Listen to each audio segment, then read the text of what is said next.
नमस्ते, मैं शिवा, आप देख रहे हैं टैक्स न्यूज।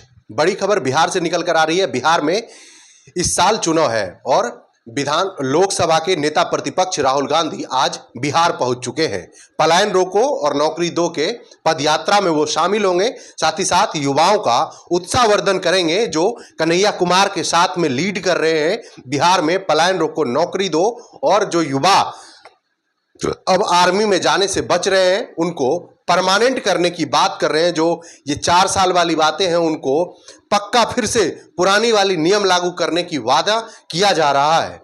बिहार में वादाओं का अब बौछार की लड़ियां लगने वाला है। जैसे दिल्ली में, हरियाणा में, महाराष्ट्र में लगा था, वैसे ही बिहार में भी अब वादाओं का और पैसा लुटाने का बौछार सिलसिला शुरू हो चुका है। मैं इसलिए बता रहा हूं क्योंकि बिहार में चुनाव है और चुनाव में सारे पार्टी एक्टिव मूड में है। कोई 2500 का महीना देने का वादा कर रहा है, तो कोई 5000 का, कोई 4000 का, तो कोई सालाना भत्ता देने का वादा कर रहा है, तो कोई 8500 महीना देने की वादा कर रहा है। बड़े बड़े वादा किए जा रहे हैं। जैसे मानिए वो अपने पिताजी के प्रॉपर्टी से वो सारे संपत्ति उसको डोनेट करने वाले हैं। ऐसा कुछ है नहीं। वो जो भी आपको देंगे वो आपके ही टैक्स का पैसा होगा। ये सिर्फ नेताओं के लच्छेदार भाषण में, ये जुमलेबाजियों के दौरान में आप लोग इनके भाषण में फंसते हैं। अब बात ये आ रही है, जो कि राहुल गांधी आज बिहार के बेगूसराय से रैली का शुरुआत करने वाले हैं और वहां पर वो सबसे पहले बिहार के एनडीए के नेता यानी नीतीश कुमार को अड़े हाथ लेते हुए कहा, जो कि मुसलमान भाइयों से मेरा निवेदन है, जो कि वक्फ बिल पर इनका स्टैंड क्लियर नहीं है, इसीलिए आप बीजेपी पार्टी के सहयोगी नेता जो हमदर्दी बताते हैं मुसलमानों का, चिराग पासवान और जीतन राम मांझी और नीतीश कुमार, इनको वोट मत करिएगा क्योंकि आपके पक्ष में ये खड़ा नहीं था। बिहार में अगर आप इस सिलसिलाओं पे जाइएगा तो जदयू पार्टी के लमसम जो मुसलमान नेता थे वो सब रिजाइन कर दिए क्योंकि उन्होंने वक्फ बिल का समर्थन नहीं दिया।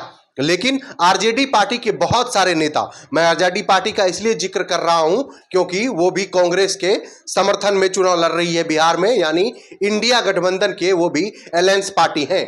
अब आरजेडी के सारे नेता जो जदयू में हैं उनका विरोध कर रहे हैं क्योंकि वो इनका समर्थन नहीं किए। और आरजेडी में जो नेता हैं जैसे संजय झा नहीं, मनोज झा, जो सहरसा से सांसद हैं, राज्यसभा सांसद हैं। अब जरा आप सोचिए, मनोज झा वो नेता जो कभी भी इस मुद्दे पर डिलाइट नहीं कर रहे हैं, जो आखिरकार जो जदयू में रहते हुए इस चीज का विरोध कर रहा है, तो फिर आप कैसे समर्थन कर रहे हो? उनको सिर्फ अपने कुर्सी से मतलब है। तो ऐसे नेताओं से आपको दूर रहना है क्योंकि ये नेताएं किसी का नहीं है। जो अपनों का नहीं हुआ वो दूसरों का भी नहीं हो सकता है। खैर, हम बात कर रहे हैं अभी राहुल गांधी जी का।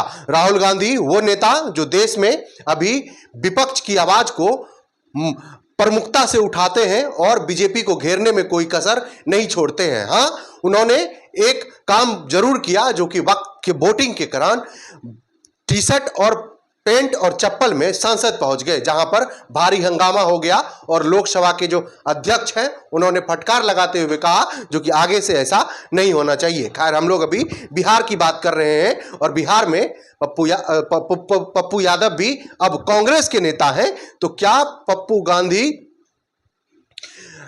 जो बिहार में अभी चुनावी सरगर्मी को तेज करने के लिए राहुल गांधी जो है, जो अभी बेगूसराय पहुंच चुके हैं कन्हैया कुमार के समर्थन में, वो देखना यह है जो कि बिहार की अब दो फाड़ में कांग्रेस हो रहा है या फिर कांग्रेस का कोई एक ही नेता लीड करेंगे। क्योंकि जो आप वहां की सरगर्मी देखिएगा, अगर आप चुनावी तापमान को नापने की कोशिश करिएगा तो बिहार का सिर्फ 2 ही पार्टी अभी दिखाई दे रहा है, या तीन चार मान लीजिए पार्टी। अगर आप बीजेपी की बात करेंगे तो बीजेपी का कोई ऐसा नेता नहीं है जो कि प्रमुखता से कह सके जो हमारे लीडिंग में पूरे बिहार चल रहा है, या फिर कांग्रेस में कोई ऐसा नेता नहीं है जो प्रमुखता से कह सके जो हमारे लीडिंग में पूरा बिहार कांग्रेस चल रहा है। तो इसीलिए ये दोनों पार्टी की जो मेन चीज है वो केंद्र केंद्र में बैठे नेताओं ही कर रहे हैं। जैसे वहां पे राहुल गांधी है, मल्लिकार्जुन खड़गे हैं, वैसे ही यहाँ पर अमित शाह हैं, जेपी नड्डा जी हैं, यही लोग लीड कर रहे हैं। क्योंकि बिहार की जो नेता हैं वो काफी मनचले हैं इन दोनों पार्टी के, तो इसीलिए इन दोनों पार्टी के नेताओं को पता है हमें कैसे इन लोगों को डील करना है। अब इस चुनाव में सबसे बड़ी बात यह निकल कर आ रही है, जो क्या राहुल गांधी इस बार इंडिया सरकार को बिहार में जीत दिला पाएगी, या फिर जो सदियों से कांग्रेस की हाल रही है 1990 के बाद, वही हाल इस बार भी चुनाव में होने वाला है। क्योंकि वादाओं से तो कहीं सरकार बनेगी या नहीं बनेगी ये तो जनता के मूड पर तय है, लेकिन फिलहाल में जो एनडीए की सरकार बिहार में है वो तो यही वादा करते हुए दिख रही है, जो कि हमने काम किया है बिहार में और हम ही करेंगे। खैर, राहुल गांधी के इस चुनावी रैली और इस पद यात्रा से क्या फर्क पड़ता है ये तो चुनाव आने के बाद ही पता चलेगा। आपका क्या राय है कमेंट बॉक्स में जरूर बताइएगा। तब तक के लिए शुक्रिया। यूट्यूब पर देख रहे हैं, चैनल को सब्सक्राइब, बेल आइकन को प्रेस कर दीजिए। खबर अगर सही लगे तो शेयर भी करिएगा। जय हिंद।